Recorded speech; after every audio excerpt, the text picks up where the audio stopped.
Fala pessoal, beleza? Eu me chamo Gustavo e neste canal aqui no YouTube eu falo sobre livros, dando ênfase principalmente em livros de não ficção.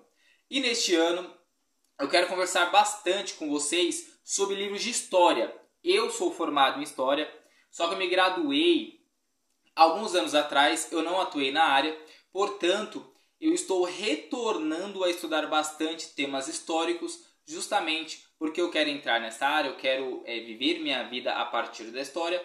Então, tem alguns temas que eu quero resgatar. Eu vou fazer tudo isso documentando em vídeos aqui no YouTube. Eu espero que vocês gostem bastante de todos os temas que eu vou trabalhar aqui. Todos os livros que eu selecionei para este vídeo, que são 8, são livros com alta credibilidade. Então, por exemplo, eu mesmo, em muitos momentos da minha vida, gostei muito de ler livros que são muito questionáveis.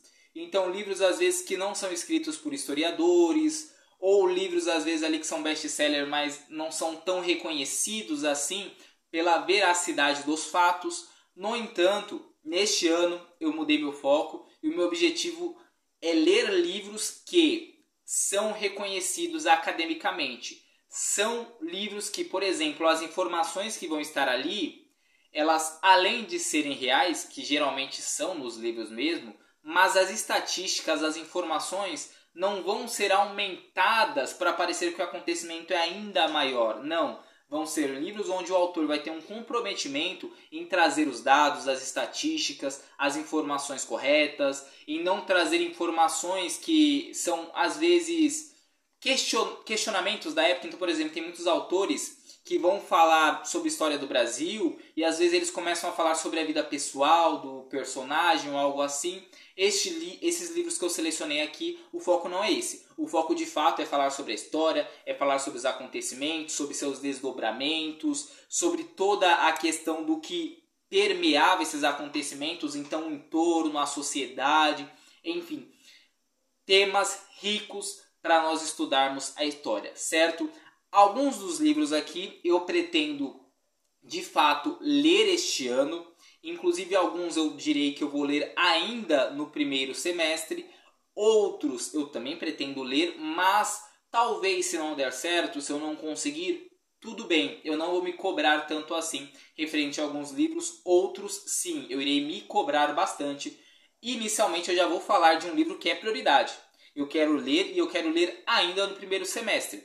Estou falando do livro História Concisa do Brasil, do historiador brasileiro Boris Fausto, que nos deixou recentemente, em 2013, se eu não estou enganado. Inclusive, fazia aniversário na mesma data que eu, nasceu em 8 de dezembro, bem mais velho, claro, nasceu em 1930, mas um autor com muita credibilidade, com bons livros dentro da área de história do Brasil. E neste livro aqui, ele vai se propor a falar basicamente da história do Brasil como um todo.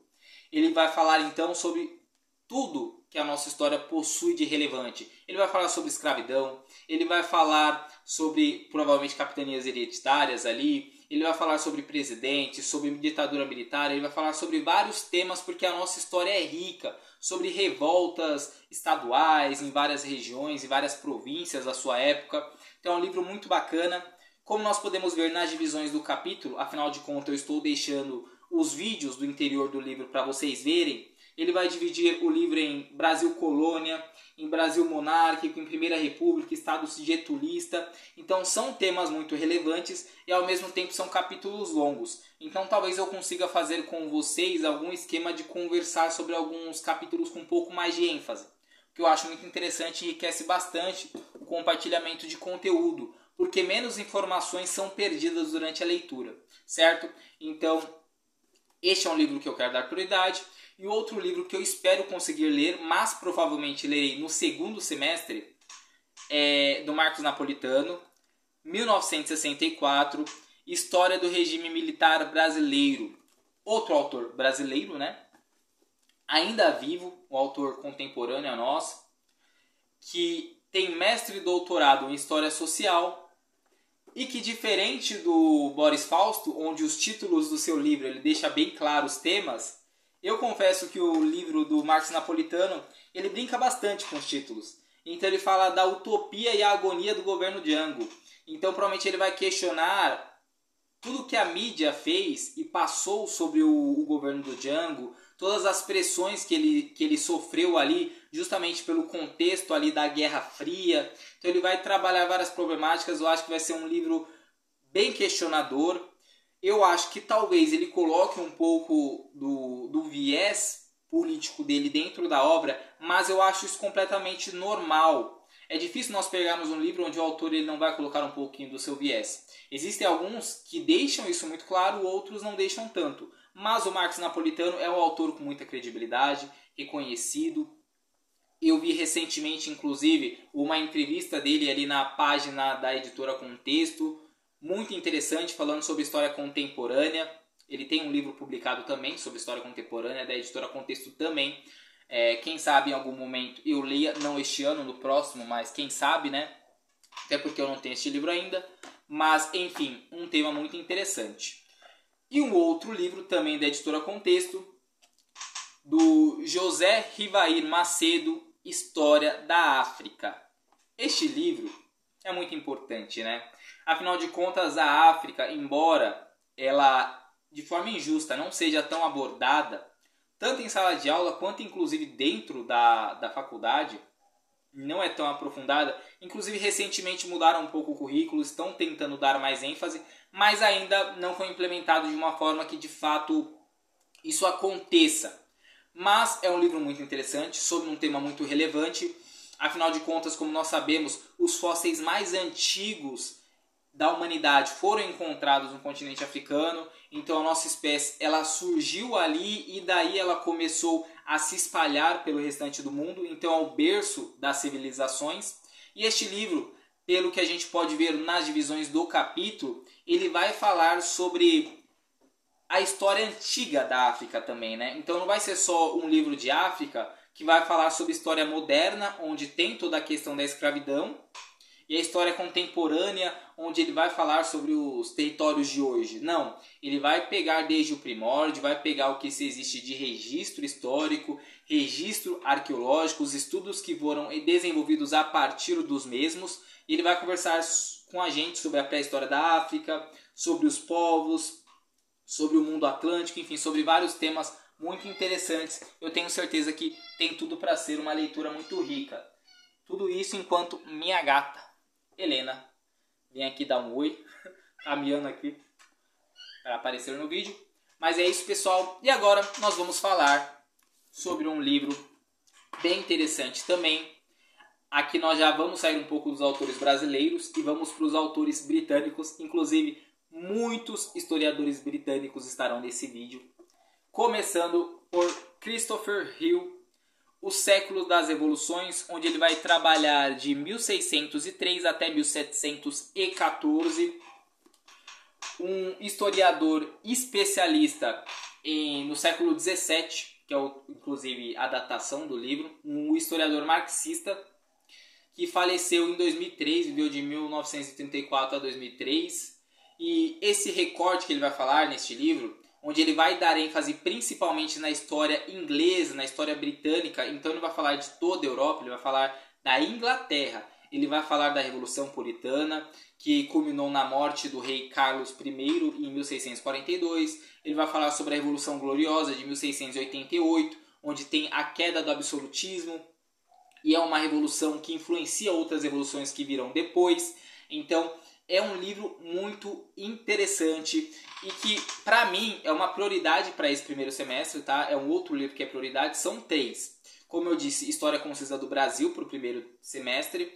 Este livro era das Revoluções, do Christopher Hill, também é uma prioridade. E para fechar o tripé, que eu quero ler ainda nesse semestre, A Era das Revoluções, do Eric Hobsbawm, de 1789 a 1848. Este livro estava na minha meta do ano passado, infelizmente eu não cumpri, mas como vocês podem ver é um livro volumoso, mas que a diagramação é bem confortável. Eu não tinha me dado conta disso até o final do ano, então eu olhava para ele com certo temor ali e não lia.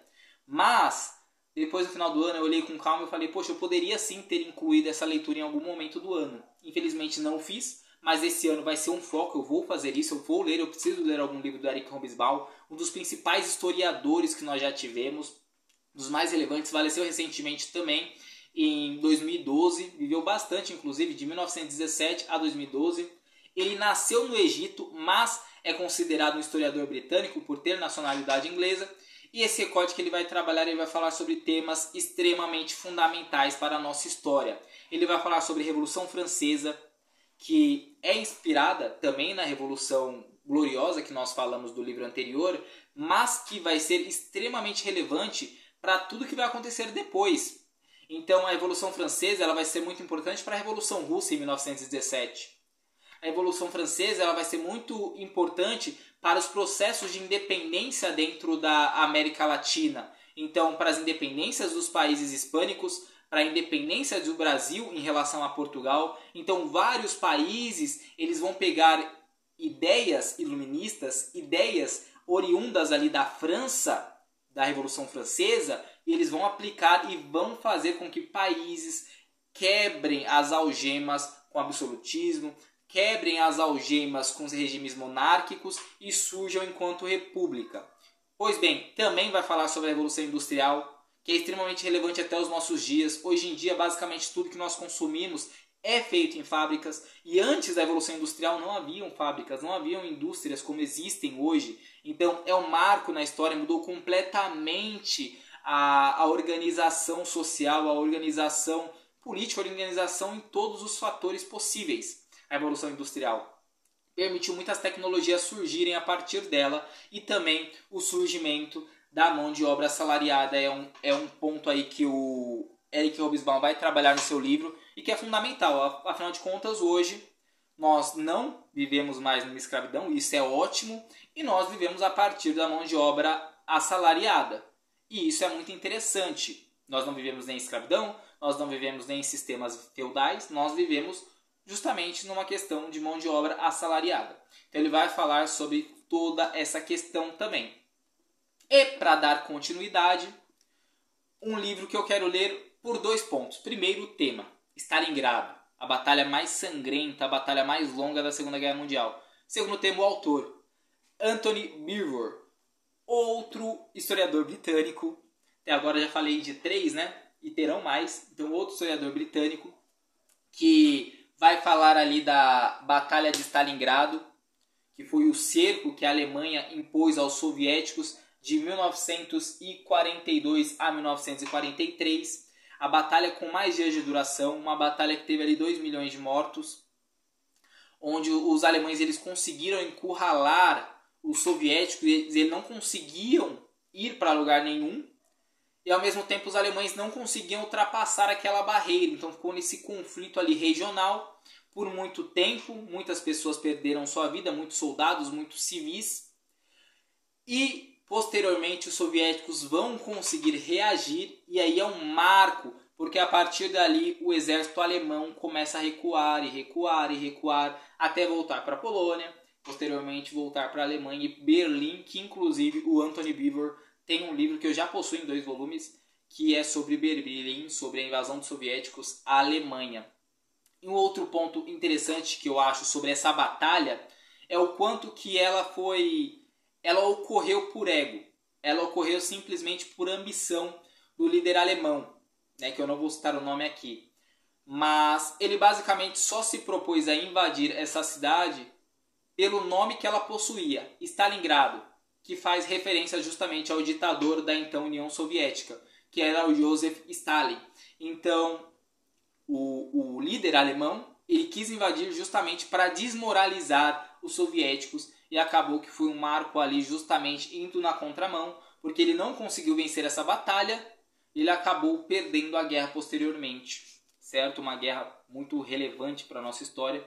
E agora nós estamos falando de um livro muito interessante, que me chama muita atenção, tenho imensa vontade de ler, mas está entre os livros que eu não tenho certeza que eu lerei este ano, inclusive o do Anthony Beevor também, tá pessoal? Não tenho certeza se eu vou conseguir ler este ano, tá? Este aqui eu gostaria muito, mas o que me assusta é isso aqui, ó, o tamanho. Estamos falando de aproximadamente 1000 páginas, eu nunca li um livro desse tamanho, sendo bem honesto, e vai demandar muito tempo. Eu tenho que ver como vai estar minha agenda, como é que vai estar correndo o meu ano, né? Então, se tudo der certo, vou ler. Como eu disse, um outro historiador britânico que viveu de 1936 e nos deixou também recentemente, em 2015, que vai trabalhar aqui com o século passado, que na minha percepção é o século com mais acontecimentos emblemáticos que nós temos, né? Até pela questão da documentação. Talvez durante a história nós tivemos momentos também tão críticos quanto foi o século passado, mas não existem documentações históricas como existe no século passado. Então tudo que aconteceu no século passado nós temos muitas informações. Nós temos vídeos, nós temos fotos, nós temos gravações de áudio por via de rádio, coisas desse gênero. Então é muito mais documentado. E por isso o Martin Gilbert ele consegue se debruçar no tema. Ele fala sobre vários acontecimentos. Ele provavelmente vai falar sobre a Revolução Russa, embora não tenha um capítulo com esse título, eu acho que ele vai passar por ela. Ele vai falar com toda certeza sobre a Primeira Guerra Mundial, porque tem sim um capítulo sobre isso. Ele vai falar sobre a Segunda Guerra Mundial. Talvez por ser um livro com uma visão eurocêntrica, ele não fale tanto sobre a quebra da Bolsa de Nova York em 1929, mas muito provavelmente ele vai falar sobre o que essa bolsa levou a acontecer na Europa, os desdobramentos, as crises. Então, por exemplo, a Segunda Guerra Mundial ela é muito fruto da quebra da bolsa nos Estados Unidos, né? Porque quando a quebra da bolsa acontece, a Alemanha estava começando a se reerguer economicamente e ela volta para um colapso. E isso faz com que surja a figura do líder alemão ali, que não estava tão em vista ainda, mas quando começa de fato a ter um declínio maior da economia alemã, ele se apresenta e ele chega ali ao poder. Então, é um acontecimento muito interessante também a Segunda Guerra Mundial. E ele vai falar provavelmente também sobre a Guerra Fria, sobre o conflito não armado entre Estados Unidos, entre a União Soviética. Ele vai falar sobre vários acontecimentos muito relevantes do século passado. E para finalizar, um livro bem diferente. Isto porque até agora eu falei sobre historiadores brasileiros e historiadores britânicos. Todos historiadores contemporâneos, isto é, historiadores que escreveram no máximo há 100 anos atrás. Nem isso, 60, 70 anos atrás. Alguns escreveram bem mais recentemente, como por exemplo Marcos Napolitano, que o livro dele não deve ter nem 10 anos de publicação. Mas aqui eu estou falando de um autor que escreveu há aproximadamente 2.400 anos atrás. Aliás, 4 autores. Estou falando de O Melhor do Teatro Grego. São 4 peças de 4 autores gregos muito relevantes à sua época, compiladas neste livro aqui, muito caprichado inclusive. Estou falando de Prometeu Acorrentado, do autor Esquilo. Estou falando de Édipo Rei, de Sófocles. Estou falando de Medeia, de Eurípides. Estou falando de As Nuvens, do Aristófanes. Todos livros, todos mitos gregos, cujo o que eu mais tenho interesse de ler é justamente sobre a história de Édipo Rei, que recebeu uma profecia de que ele mataria o seu pai e se casaria com a sua mãe. Uma profecia bem maluca. E ele foge de todas as formas, ele sai da região, ele tenta evitar, mas por fim ele não consegue. Ele acaba concretizando a profecia justamente por não reconhecer sua mãe, por não reconhecer seu pai. E ele faz tudo o que estava previsto que aconteceria. Como é muito padrão dos mitos gregos, né? Sempre a profecia ela se cumpre no final. Então, são 4 histórias aqui muito interessantes.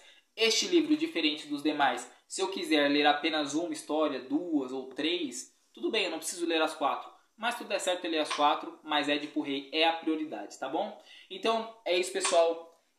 Esses aqui foram os livros que eu mostrei para vocês. Livros, como eu disse, com ótima credibilidade. Eu lendo ou não, esses livros, a maioria eu irei ler, mas eu lendo ou não, para vocês, todos são livros rigorosamente acadêmicos. Então, se vocês querem pesquisar sobre qualquer um desses temas, eu quero conhecer sobre a história dos britânicos, dos ingleses. O século das revoluções do Christopher Hill, pode pegar sem medo, pode ler. Eu quero conhecer sobre o século passado, Martin Gilbert. Dá medo pelo tamanho? Dá, ele só escreve calhamaço. Mas você pode ir, Anthony Beevor, para falar sobre a Alemanha. Pode ir, Eric Holmes Mal dispensa apresentações. Então é isso, pessoal. Quero conhecer os mitos gregos. Teatro grego, ou também existem outros, aqui no canal tem resenha sobre trabalhos e dias e também sobre Teogonia do Hesíodo, também autor grego. Então vejam, pesquisem, estudem, se informem, se aperfeiçoem, cresçam. Estudar história é sempre muito importante, muito relevante. tudo que a gente consegue absorver de conhecimento, seja de história ou seja de qualquer tema, vai ser muito melhor para a nossa vida, vai nos desenvolver em várias áreas. Então, este foi o vídeo de hoje. Eu espero que vocês tenham gostado. Eu espero que vocês usem essas recomendações não apenas para ver os vídeos, mas também para ler um ou outro livro. E é isso. Um forte abraço, obrigado pela atenção e até a próxima. Estamos juntos.